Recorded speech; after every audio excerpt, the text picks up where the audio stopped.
Well, good morning, everybody. This is Chris Perkins, and this is another edition of Now You Know.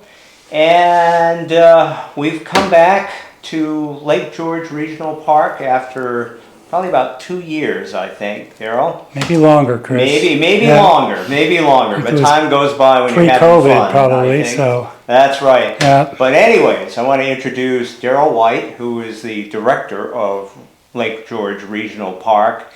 And Daryl, there's been a heck of a lot going on here since we were last here, and I've been just amazed with everything that goes on. And you guys are kind of part of I don't know, call it a renaissance going on in the greater Skowhegan area. As we go on the air here, we yesterday New Balance shoe had their I wouldn't say grand opening, but the shovel digging portion of their operation yesterday, and had U.S. senators and the governor and legislators and key executives from New Balance there and so forth, making basically a $65 million investment in the area, and then 200 new people coming. Yeah. And between that and what is going on, and I'll call it the Bigelow Brewing building over on the island, what Main Street Skowhegan is doing, what SAPI is doing, it's unbelievable what's going on here. But we can't leave Lake George out of this, because Lake George is doing a lot in their own right here. And as you can see, we are surrounded by maps and charts and things, all activities going on at Lake George Regional Park. So you want to give us kind of a summation of what's happening here, Daryl? Oh, absolutely. So I think it was actually maybe 4 years ago we met Chris. Was it that long? Yeah, and I think it was sometime either during or just after my first year, which was in 2018. And so when I came on board with the park, I was very fortunate in that a person named Justin Spencer was hired at the same time to run operations, and he hit the ground running, and he ran things very well. So I didn't have to spend a lot of time worrying about that side of things. So I had the opportunity to kind of look, listen, and learn in that first year. And one of the things that I realized is that we had some assets in the park that were kind of in a dormant state. It might be a good idea to try to create a little bit of a renaissance in order to create some new revenues for the park.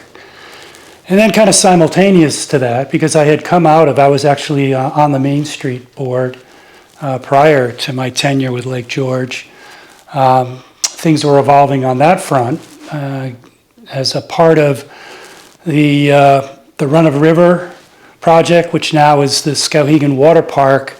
One of the things that group realized is, there was a need to be fully inclusive of the local community.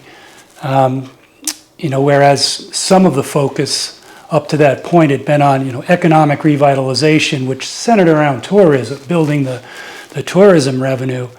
So, from that realization, Main Street embarked on a very aggressive program, which is now fully functional, called Skowhegan Outdoors, and very active, to get involved with local recreation and engaging the community. So that kind of transferred over here on my side of the fence. I take a look at Lake George. It's a tremendous local asset. And so I started thinking in terms of, how can we take these dormant facilities, drive more revenue, and simultaneously, create a even stronger platform for additional community programming along the lines of outdoor recreation. So that's kind of where it all started. Then of course there was fundraising, and that was a long process. We've gone through almost 5 years of fundraising, just some tremendous community support. We had anonymous donations in the total amount of $300,000. Did I read that you had one donor give you like $100,000? Is that? Yes. That's pretty generous. Yeah. We had 3 different $100,000 anonymous donations. So pretty tremendous. And somewhere in that process, we were contacted by our partners at the state and encouraged to apply for a Land and Water Conservation Fund grant, which we did. We put the brakes on our efforts, which were initially focused on just some renovations to the social hall in order to stop and spend a year writing the grant, which was quite a process. And we were very fortunate that we were not only able to raise the matching funds for the full amount of the grant, but that we received the grant. So we raised $500,000 in total, and we received a $500,000 grant from the federal government via our partners in the state at BPL. So yeah, good stuff. That is very good stuff. So you have $1 million Yeah. to spend, Yeah. and based on looking at some of these charts around the room, you have ways in which to spend it. Well, we do. And initially, we were going to cover a little bit more ground than we're going to cover at this point with that money, because as everyone knows, since, at least since 2001 and probably before that, the cost of everything has gone up quite a bit. For sure. So, by the time we finished writing the grant and submitting that in May of 2021, we had to pare out several of our projects, but we remained focused on renovation of the social hall and kind of creating a new space on the west side. And one of the things that I learned during that look, listen, and learn period in my first year was how the park was utilized. And it was important to me to not come in, with change and upset the historic culture of the park and the use of the park, and to be very cognizant of the fact that we're stewards. We're stewards for the community. We're stewards of park use. We're stewards of the environment. And so what was really interesting is that the east side of the park, with the big, large family beach, that's heavily used on the typical summer days, very crowded, almost to capacity on a regular basis, whereas the use on the west side is much lighter. And so that allowed us to move forward in a way where we can develop some different types of user groups, such as event use, corporate groups, weddings, that type of thing. Pay a higher price point, come in limited time in the park, and move on. And that will allow us to address budget matters. And also, it still leaves the space to expand, with local use of the west side. And anyway, so the development over there is in part designed to bring the 3 sections of the west side together. Like if you go over there now, all you'll see is one section of the park. And we'd like to bring that all together, so we're putting in a new road, doing a little bit of clearing, and eventually we'll be adding basketball courts, pickleball courts, and renovating the 5 lakeside cabins in addition to the work at the social hall. And then outside of the grant, some of our other key plans that we are still now fundraising for, we're looking to develop a natural, nautical-themed children's playground on the east side. We received a really nice donation of a 24-foot wooden sailboat, and that sits in the park, awaiting more fundraising. We've built a forest trail that's adjacent to that project site, and recently the Jobs for Maine graduate group, in conjunction with Move More Kids, New Balance, and Somerset Public Health, they installed storyboards, and we're looking to create kind of online or ongoing stories for the kids. So we're very excited about that project as well. So there's just a ton of stuff going on around here, and with this, all this construction on the social hall, on the cabins, and so forth. And I think you want to do something with the dance hall at some point in the future too, right? Absolutely. The dance hall is a really cool building. What we decided there, though, was to kind of settle in and see how things evolve, and then we could figure out what would be the best use for the dance hall, whether it becomes a support facility for what's happening with the social hall, or does it have some standalone purpose? So that's kind of to be determined. But all this construction, once this is all implemented, you will have a social hall that can be used for events, Yep. right? And I even saw somewhere weddings would be a Yep. purpose for that. Yeah, its primary function will be as an outdoor recreation center. And then we can pivot to, a weekend event or what have you. Especially, one of the things that we've wanted to do is expand the use of the park in the winter months. We took on more aggressive grooming of trails. We've dabbled in creating an ice rink. We've, expanded into some winter programming in conjunction with Main Street for the Somerset Snowfest. So what I envision, the social hall sits right at the intersection of some of our major trails on the west side, and so I can envision, similar to what they're doing out at Lakewood. They have really nice trails out at Lakewood, a little warming hut type of scenario for the Right. cross-country skiers and the snowshoers. And, I can envision that on maybe even a larger scale. We're building into the social hall facility, catering space, a bar back. We have the beautiful fireplace, of course, that will remain. And so it'll be a place to come in, warm up, socialize, what have you on the weekends. A nice place to rest up while you're out there. But this will allow Lake George to be a bit more self-sustaining too, because hopefully you'll be able to rent some of these facilities out and get some money for it, because right now you're relying a lot on just people, paying for park, going through the park and paying for that, and you've got donations you're Yep. getting and so Yep. forth. But to this point, you aren't purely self-sustaining until Not you at get all. some of these new projects Right. up and running. Yeah, that's a driving force in all the planning.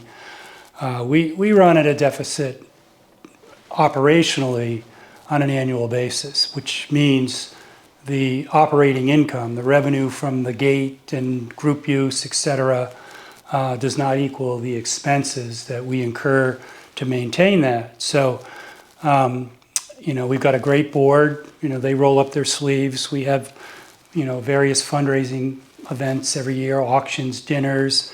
We have our Garlic Fest program. That's a public-private. We work with Crazy for Garlic as our partners. I mentioned Snowfest. That's another excellent fundraiser for us. But we need all that to essentially get to kind of the break-even point each year.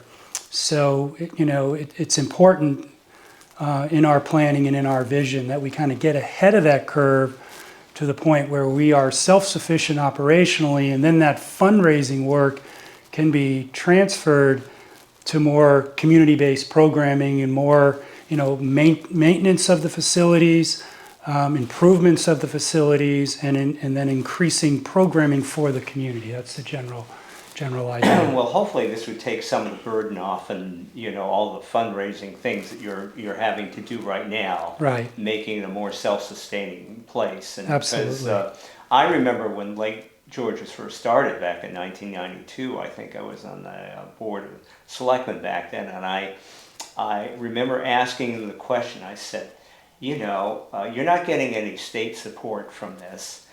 You guys are going to have to work really hard and do a lot of fundraising to make this thing work. And I said, I wish you the best of luck. And I was pretty dubious about the whole thing back Yeah. then, but here we are more than 30 years later. Right. And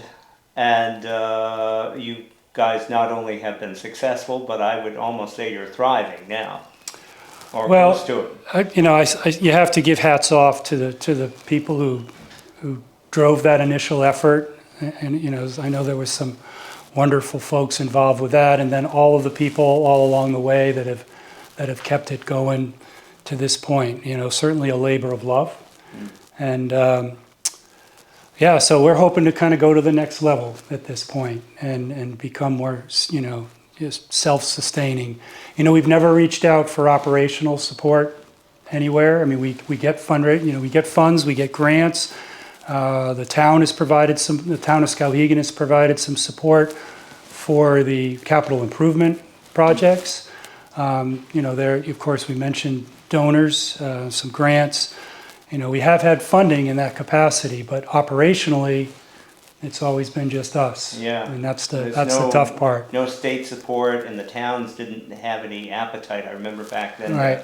to add that to the tax base either. Right. So Right. what you have done over the years has been pretty amazing. So with everything I'm looking around and seeing here, it looks as though you will be able to take this to another level. Well, we hope so. Right now we've got another great partner. The National Guard has come in, and they're helping us with the construction side of things right now, both for this year and for next year. So that's an exciting. We'll have a chance later to go over and take a look at the project site.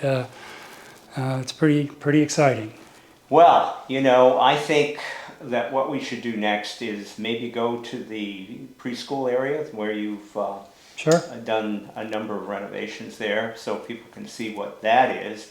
And then we'll go over to the other side, to the west side of the park, and see all the construction going on at the social hall and in that area.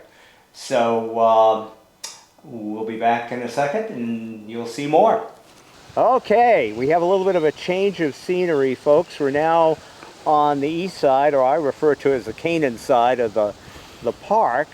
And we're down in the parking area, and behind us is something new for Lake George, a bunch of canoes and what, kayaks too, Daryl? Yeah. Well, a couple of years ago, we partnered with Downriver Expeditions, who they were a whitewater rafting company up in the Forks, and they had moved down to Skowhegan and started a small operation over on North Avenue, and so we partnered with them. They supplied the inventory and we supplied the front-facing retail here in the park, and then we split the revenues at the end of the season.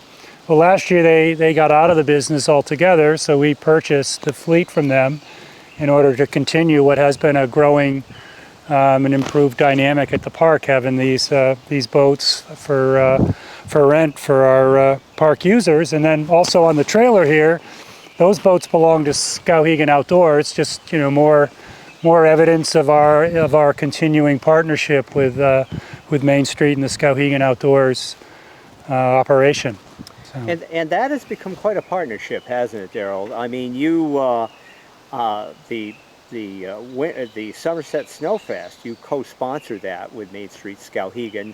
And you have a number of events out here done by Skowhegan Outdoors. So that's correct. It's a natural partnership. I mean, we're a facility, and they're a programming organization, and so it's very symbiotic. We fit together. Of course, I wear another hat, and I'm with the Main Street organization, and I was involved along with Lake George as a stakeholder in the formation of Skowhegan Outdoors. So, it's just a great natural partnership, and we'll look what we can do to support them on any level. Yeah. Let's just briefly, we're going to take a look at the preschool park here and see what you have done there with your grant. Sure. But just in general, the facilities over here on the east side of the park, right behind us, we have a place where you can buy ice cream, snacks, and stuff, a little snack booth. Here, you said you're going to get an ice cream machine too? Well, that's right. We're in the midst of receiving a very generous donation of a soft serve ice cream machine, and that's super exciting. Instead of having to drive to Sam's or wherever to pick up wholesale products, we'll be able to just serve them right here on a regular basis. So that's our humble concession stand and bathhouse, and then over here we set up some badminton courts for folks to use. Sometimes we have some cornhole going on. Of course, down here we have our our picnic grounds. We started with a dock a couple years ago. That'll be put in shortly. Just I'm looking forward to the day where we get a lot of back and forth traffic from the local folks who live on the lake coming on in to enjoy the park or pick something up at the concession stand, what have you. So.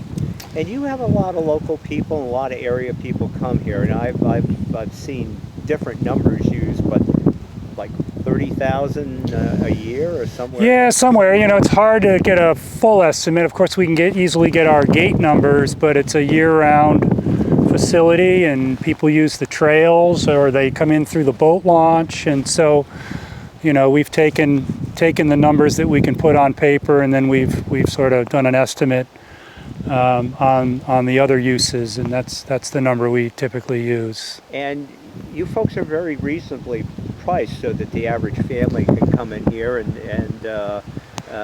use the facilities and it not cost them very much. I think the adult individual rate is what, $8? Yeah, the day pass, we do our best to offer the lowest price possible. By far and away, though, the season pass is the most economical. If that's if you're going to be a frequent park user, that's definitely the way to go. And it doesn't cost that much more, as I remember, for a family versus just an individual to come in here on a season pass. On the season pass, right? $90 if you're from Canaan and Skowhegan. That's correct, yeah. And a little bit more, $100 if you're from if you're non-resident. Non-resident, right, that's right, correct. So right. it really it doesn't cost a whole lot to come down here and enjoy these beautiful facilities at all. So, one thing you can't see from where we are right now is you have a very beautiful sandy beach on this side. And I've been out here during the hot summer days, and it's very crowded. Oh yeah, yeah. Right now the waters are still high from all the rain, and plus we had an encounter with a beaver dam not too long ago, which we resolved the dam on our own, and then we got some help from our friends at Inland Fisheries and Wildlife and DEP, and they've been relocating the beavers. Yeah. And we're still looking into some long-term solutions, because that's a problem about every other year. Yeah. The lake has been very high so far. There's quite a bit of boating and fishing on this lake as well. I know during the winter, as part of this Somerset Snowfest, The big fishing derby, yeah. Ice fishing derby. Yeah. And I was interested to see the variety of fish that you have in the lake. It's a fairly deep lake. Yes, very deep lake.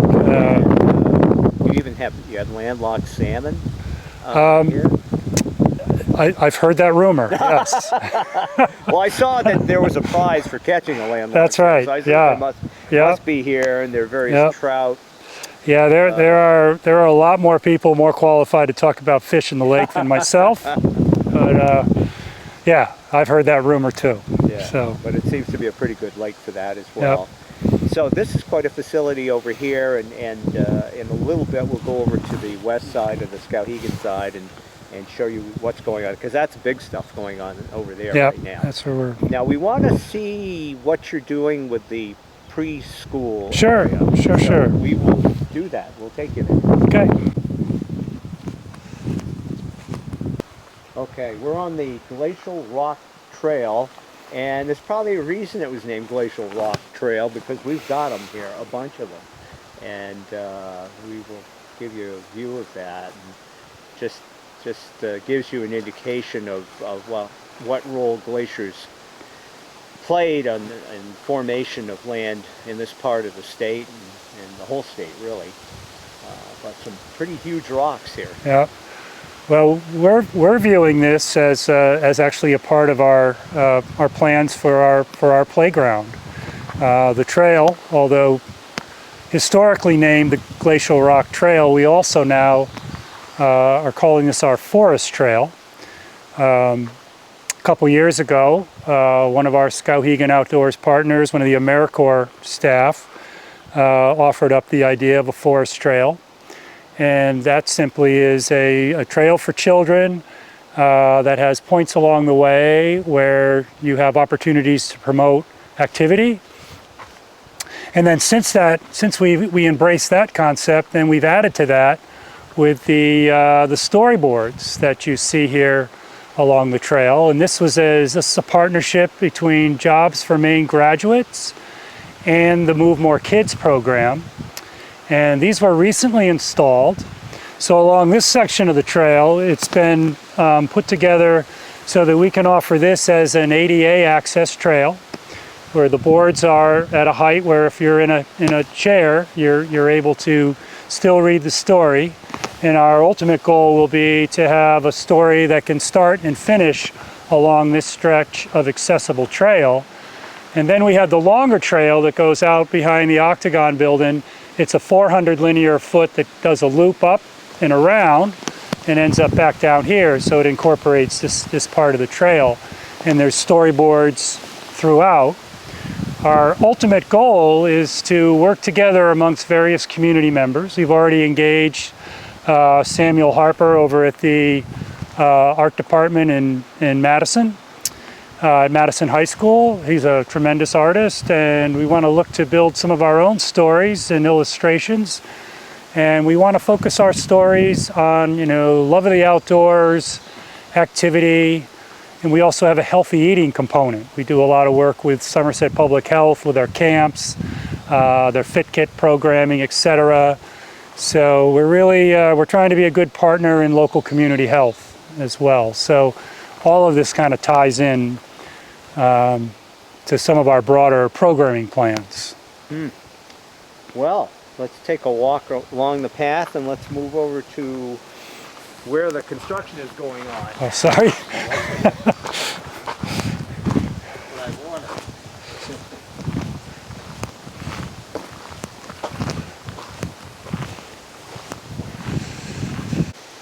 Okay, now we've got some further trail development going on here and some more of the signboards.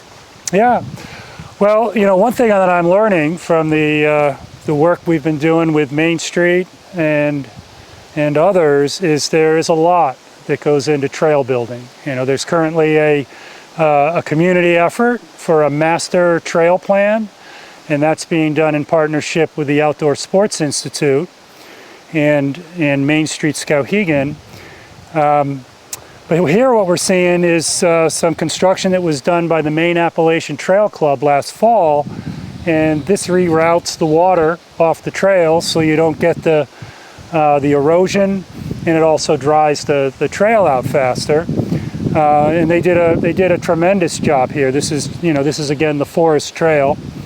The Maine Appalachian Trail Club has actually been a tenant of Lake George for the last 2 years, while their facility on Malvern Mills Road in Skowhegan is under construction.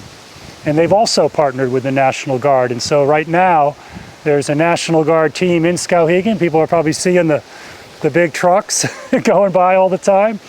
Half of them are over on Malvern Mills and the other half are here in the park. And with all the things going on, and I gave a little summary of some of the events going on in the area earlier, I had forgotten all about the Appalachian Trail building, which is going up on the Malvern Mills Road, Right. Skowhegan. So that's another exciting Right. piece. And also let me mention the new Margaret Chase Smith School and the Educare preschool center that's going on over there too. That's a huge investment in the area and the community as well. So I think I've named most of the major projects. I don't want to offend anybody. Well, right, and even over at the school project, we just took a walk the other day with John Moody, the superintendent of schools, and his group, and they're very interested in this concept of outdoor education.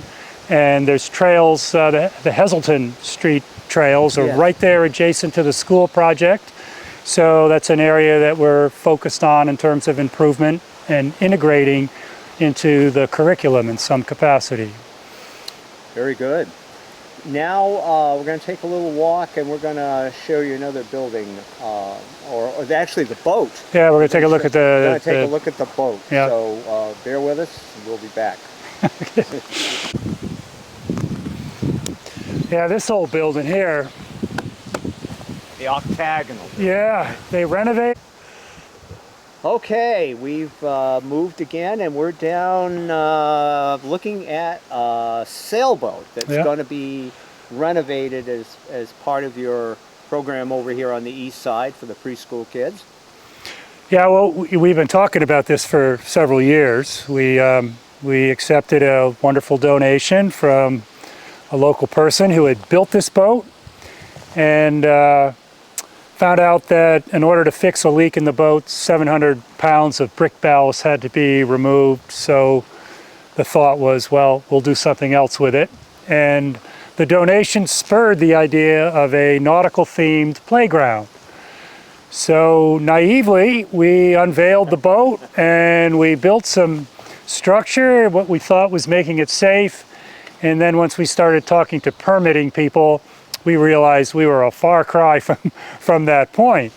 So we've wrapped it up and we are continuing to fundraise. We received $15,000 from the Maine Community Foundation that's going to go towards some drainage in this field.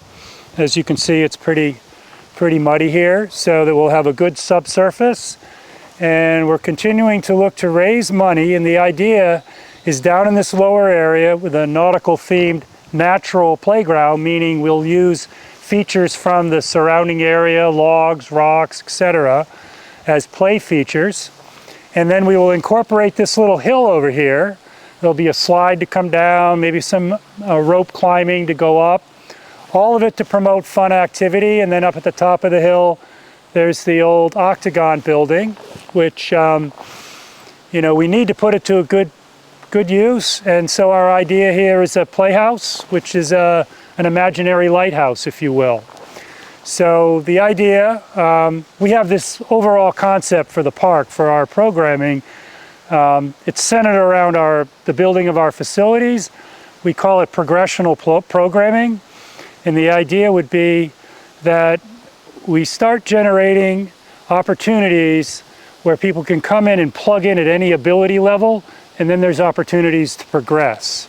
So in other words, here will be a free play area, right? So hopefully we would entice young kids to love the outdoors, enjoy activity, etc. And then once you get to first grade, there's Camp Paducah, which we're slowly integrating a little bit more of the same outdoor activity.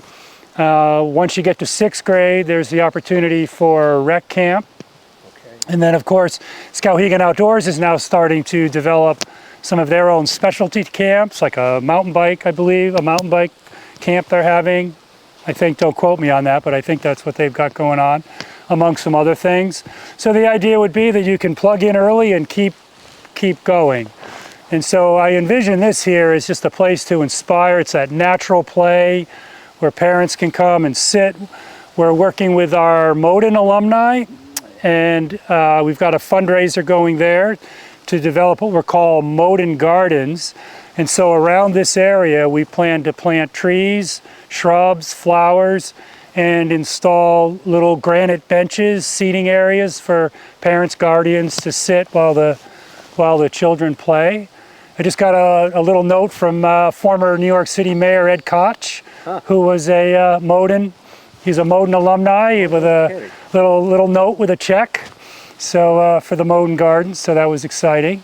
So these are all people who attended Camp Moden back when it existed. It's amazing. There are still these strong ties. As many know, Camp Moden moved down to the Belgrade Lakes back in 1992. But since that time, we've had people like show up to our spring dinners that were, former alumni. So there is that tie, and they're very supportive. So now, to do this whole project, you got the $15,000 grant, which essentially was mostly for drainage purposes. Yes, indeed. Correct. Now, to do this and the octagonal building and all that, do you have a concept of what you're looking at for donations to do it? Well, we're probably in the 150 to 200,000 neighborhood, depending on how much momentum we get on the fundraising side and how we scale it.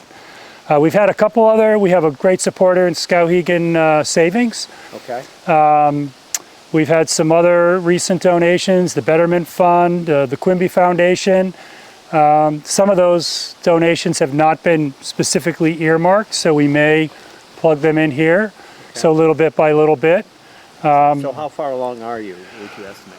Well, I think that hopefully by the end of this year, we can get to the point where we're entering into the design phase. And the design itself could cost us anywhere between $8,000 and $10,000 to put together an appropriate professional design. So we're still pretty early, and I appreciate everyone's patience. This has been sitting here now, sinking into the mud for 3 years. But, you know, we had COVID, we had a lot of other things, and but we are continuing to move forward with this project. So if you folks out there have any extra spare money kicking around, they could use some money to get this preschool area going, and it would be really nice to see that happen. Yeah, oh, thanks.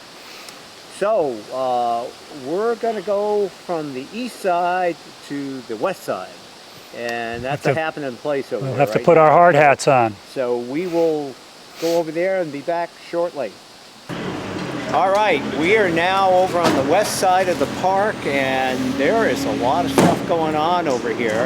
And as you can see, we're wearing hard hats, and we needed that to be able to get in here to see it. We've got the National Guard doing work behind us, and basically, Daryl, how did this all come about? Well, this building has historically had, I believe, since the park was started, had an end-to-end crack in the floor. So, you know, it was determined that that's probably not the safest thing in the world. So we sectioned it off, and as we started to think more and more about the use of this building, we decided, you know, let's try and raise some funds and see if we can resolve the floor and spruce up the building a little bit. So we embarked, one of our board members, Nancy Ames, had this idea of the Tree of Life fundraising program. The idea would be where the donors, for their funds, for their support, eventually we'll build a big tree of life, and it will go up on the wall of the building, and it will, you know, it'll show their donation like as a leaf or a branch or something along those lines. So neat idea. We got a little traction, and we formed a social hall construction committee, a couple of board members, Dan Dickey and Michael Spooner, and myself, and Steve Dion, who's a former president of the park, and Steve Rule, who owns Pinnacle Engineering here locally, which, by the way, Pinnacle Engineering has donated all of the plans that you've seen and not seen, which is a massive effort in support of the park. And so we embarked. And one thing that led to another, and donations came in, and then we had those, you know, really amazing anonymous donations. And then we received some publicity, and that's when the BPL and the LWCF opportunity arose, and so everything expanded. And then through our relationship with the Maine Appalachian Trail Club, we were introduced to the National Guard and their Innovation Readiness Training program, and so we applied for support. And so over the next 2 years, we'll be working with the National Guard to resolve this building in even a broader way than was originally planned. So the first stage is this year. We're pulling out the old floor. We're pulling out all of the subsoil, which potentially was faulty and the reason the floor had cracked to begin with. We're installing drainage all the way around the building and all the way around the inside of the building. We'll repack the subsoil, and then we'll re-pour the floor, this time using full layer rebar, etc., 2-inch foam, insulation foam, poly. I'm not a construction guy, but I'm learning slowly but surely as a quasi general contractor, but not a general contractor. That's important to note. So anyway, that expanded to an addition where we'll be adding 8 restrooms, a catering facility, utility room, and a bar back area, and that will all go out the back side of the building, forming a T. The patio, as you see it, is going to be redone. The floor here, we'll put supports up for the roof. We'll be adding a new foyer out here, so we'll have a front-facing entrance to the drive-up. The drive-up area will actually be turned into there'll be a circular drive that will go up through the woods and come back down around. And there'll also be a service road that goes around the back side of the building so that the catering companies can bring their equipment into the back side of the building. And then over here, we'll do a little thinning through the woods, just enough so that you can, from here, see down to the lake and see the water from the hill. And then, as I mentioned earlier, there's a trail here. This now leads up to the new Shays Loop trail. And then there's another trail up here that connects to the Warren Trail, which loops all the way around the west side of the park, ends up down by the water. So this will be a great center spot for hikers, snowshoers, skiers, etc. So, Do you have any estimates when all of this may be completed? You're going to have obviously the floor is going to get done here maybe in the next week or two. yeah, right? yeah. The schedule for this phase of construction, they started in the middle of the deluge on Sunday, June 4th, and this is scheduled to be complete by the 17th. So the cement pour is scheduled for the 15th. And then we've got the curing and the weighting and what have you. So phase 1 will be done mid-June. And then next year we haven't determined the exact timeline, but we'll be scheduled to finish phase 2 of the social hall, completing the social hall by the end of the warm season, if you will, in 2024. Now, you may be able to, this fall and this winter, be able to get in the building and get warmed up if you're out on the cross country. And yeah, I see that as a possibility. We we have a lot more work to do in terms of putting in windows and what have you next year. But once we have the floor in, we'll be able to reopen the building for use on a temporary basis before we start construction again next year. Now, you also plan, you've got 5 cabins which are down a little closer to the lake. You're talking about the renovation of those cabins as well. That's true. So one of those cabins remained in the LWCF grant as we were working with the budget, as the prices were escalating, as I mentioned earlier. So one of those cabins will get renovated as a part of this project. More than likely that will happen sometime next year. And then we will be fundraising to restore the other 4 cabins. The eventual goal there is that that becomes probably more of a community resource, but imagine an overnight stay opportunity in the park here in a classic Maine cabin along the water. And the estimate of cost to renovate the cabins? Well, our original estimates were somewhere in the area of $20,000 per cabin.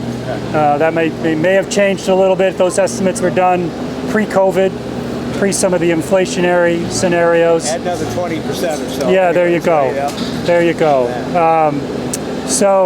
And our objective there is to not get too fancy. We want to bring them back as much as we can to their original condition, with some of the modern, more like better windows, maybe better wiring, that kind of thing. So I mentioned this earlier to you folks, but if you got any spare money kicking around, they need fundraising on those cabins too. So there are plenty of opportunities to contribute to going forward. Now, I think next thing, would we like to get down closer to the water and talk a little bit more? Yeah. So they got the other half of the crew up on Malvin's Mills Road? Yeah. I think they had 56 total. Yeah. And so, we've got... Will these guys all join them once they're finished here? Or? No, I think they'll be done. They'll be done? I think they'll both be done the same. Okay. I'm not 100% sure on that, but I think that's how it How long is it going to take to build that building out there? Well, I think they'll be back next year. I think they're just doing... site work? This year... All right. Okay, folks, we're out of the construction site. The hard hats are off, and We're on probably, I think, one of the most picturesque points in the park. We're on the island part, which is on the west side, or the Skowhegan side, and we've got Lake George right behind us, and it's absolutely beautiful place, and a good place to kind of finish our interview here this morning. And so you've seen all the projects that are going on here, but let's talk about some of the existing programs that you have. Sure. Here at the park. One of them that's been going on for quite a long time is Camp Paduke. Right. And explain that to me, if you would. Well, traditionally we had it set up where we'd have 2 weeks of camp for the first grade through sixth grade for the Canaan group, and then we'd have the next 2 weeks for, yes, that's right. And then the next 2 weeks would be for Skowhegan and other towns. And, due to our thinking along the lines of programming, a year ago we changed the format so that now the first 2 weeks are the younger groups and the next 2 weeks are the older group, and then we added the rec camp, which is a 1 week program on the back end. So, Camp Paduke's had a long history here, arts, crafts, field games, theater, and, very sensitive to the culture and the history of that. And, we try to continue on along those lines while we're slowly integrating some of the new ideas along focus on activity, focus on outdoors, and also the focus on the healthy eating and the Fit Kit programming that we do with Somerset Public Health, and move more kids. Now we showed you what was going on in the preschool area. Now Camp Paduke is what, for grades 1 through 6, is that right? That's correct. 1 through 6 divided, 1 through 3 the first 2 weeks, and 4th grade through 6th grade the next, and then rec camp is 6th grade through 8th grade. I was going to say, yes. Yeah. Yep. And the rec camp is, I won't say brand new, but relatively new. Yeah, that's a little bit of it. With Camp Paduke, we hire counselors, and in that program we have what are also called counselors in training, and often that's campers who kind of graduate into that first work experience, and they come in as volunteers for a year, and then we hire on campers. Whereas rec camp has been run primarily with volunteers from the community who come in, and they might teach sailing or rowing, or and then Skowhegan Outdoors also comes in and does some programming like mountain bike training or hiking or what have you. So it's a little bit of a different format, but all kind of connected. Yep, very good. Now you have 2 what I call key festival times during the course of the year, and let's talk about the one that's coming up in a few months, which is the Garlic Fest. Yeah. And the first time I heard this thing about Garlic Fest, I go, Central Maine? I mean, it didn't make a lot of sense to me. But you're partnered with a was it Crazy for Garlic? That's correct. Business, an actual business is a garlic business.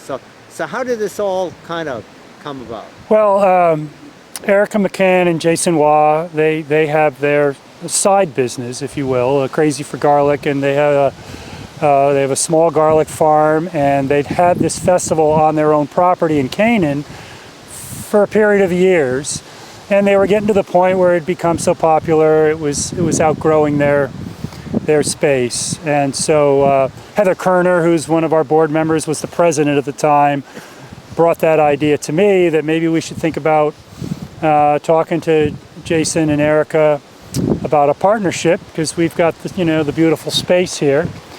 And so that came to fruition maybe 4 years ago. I think we've run 3 Garlic Fests. We had one moratorium during COVID, and it's been very successful. The focus, of course, garlic, local food, local crafts, and then music. Mostly local bands play. And we started with it here on the island only. It grew enough. Last year we had it both on the island and in the picnic grounds over near the bathhouse. For various reasons we decided it's still not enough continuous space, part of the problem was we had bands here, bands over there, people were segmented. So this year we'll move it over to the east side, Okay. where we're able to have everyone together, a little bit more parking. We hate to give up the island, but I think it'll be a more practical solution for everyone. You know, and it's been great. You know, the vendors do very well, and they've indicated as such. And it's a busy fall weekend. And of course, you know, you're on a lake, fall foliage, garlic, local food. You know, nice music. October 7th and 8th, is that when it is? It's always the first weekend of October, and this year I believe it does fall on the 7th and 8th. Now, there's a lot of entertainment. I think I saw like at least 7 or 8 different bands or Right. musical groups Right. involved Right, playing right. music. It's over 2 days. I think Saturday's kind of the long day and a little shorter on Little shorter on Sunday. Yep, exactly. You know, I have some goals around the music. We'll see how it all plays out over time. But you know, eventually I'd like to have kind of a folk bluegrass Americana kind of feel to it all, and for the music itself to develop its own identity as an event for Central Maine. So what are some of the other activities going on over those couple of days? Well, we have a lot of kids' activities for sure. We set up straw bale maze. Often the National Guard will come in and bring they have I think it's called an obstacle course that they set up. We've had a bounce house in the past. We do pumpkin painting, the apple caramel dipping, what have you, bobbing for apples, some cornhole for the adults. Oh yeah. Yeah, Bigelow Brewing is always on tap. A lot of our board members help out with the food, the cooking of the food. Last year we brought in the Maine Grain Alliance, their brick oven. That was tremendous for making pizzas. So, yeah. Yeah, sounds like a fun time coming up. Well, we're filming this in June, so 4 months, but good way to usher in fall. Absolutely, absolutely.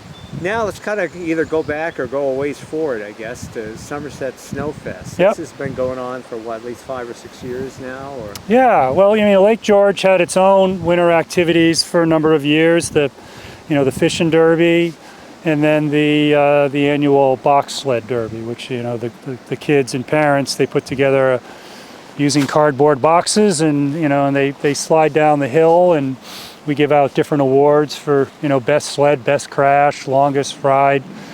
Best crash? The best crash, that's in there, yep.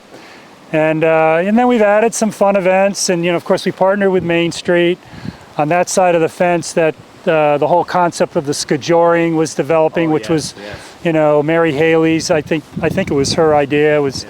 Been a very successful. Yeah, super great event. Grows every year, and so that collaboration. Originally, it was one weekend, and then with, you know, integrating Skowhegan Outdoors and all that they bring to the table, we're able to offer programming then throughout the week.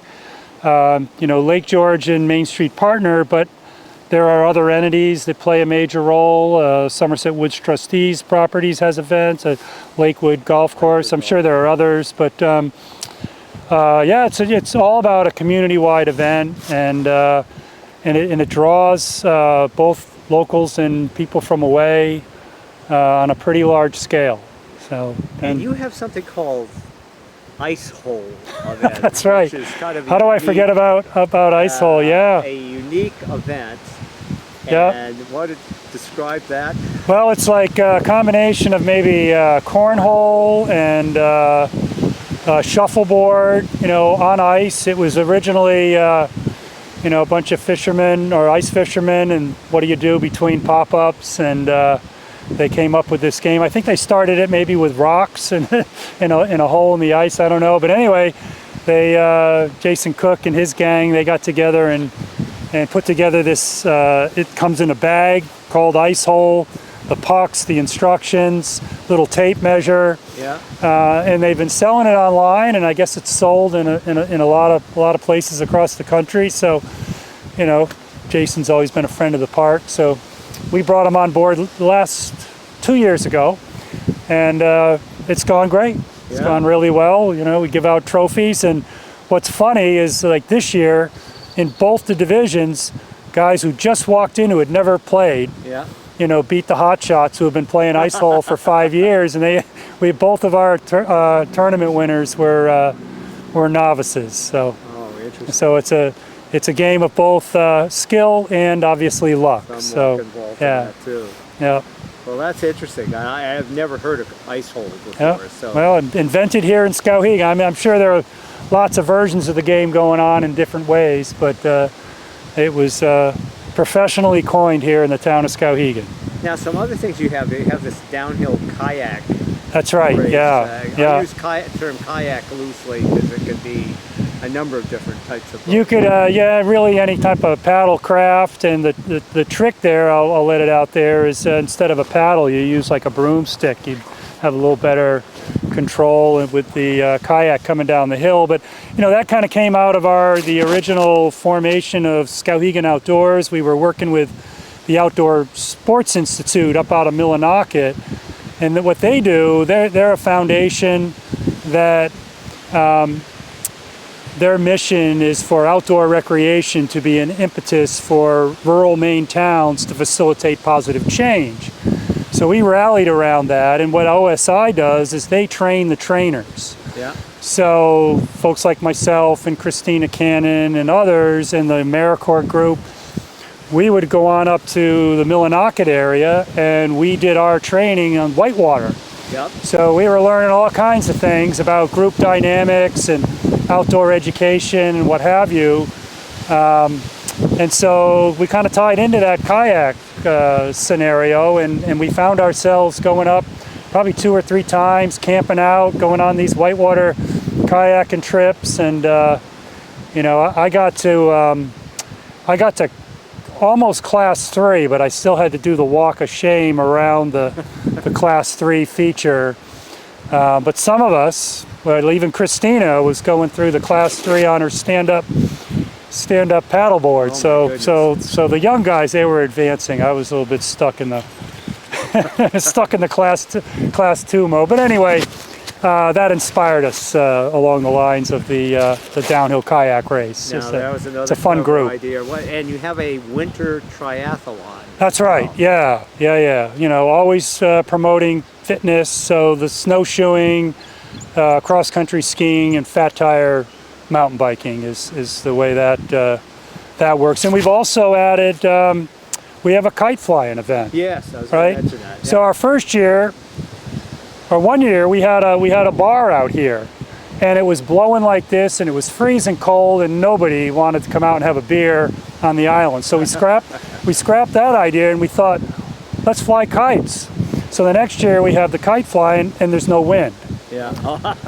Yeah. But anyway, we've partnered up with a group. I think they're called Kite USA out of Massachusetts, and they come up every year now, and they bring these fabulous, huge, professional kites, and we have kites that we give away, and you know, it's just a great day out. You know, kind of the last day of the festival, and I think next year, actually, the last day of the festival is not going to be a Sunday; it's going to be a Saturday. Yeah.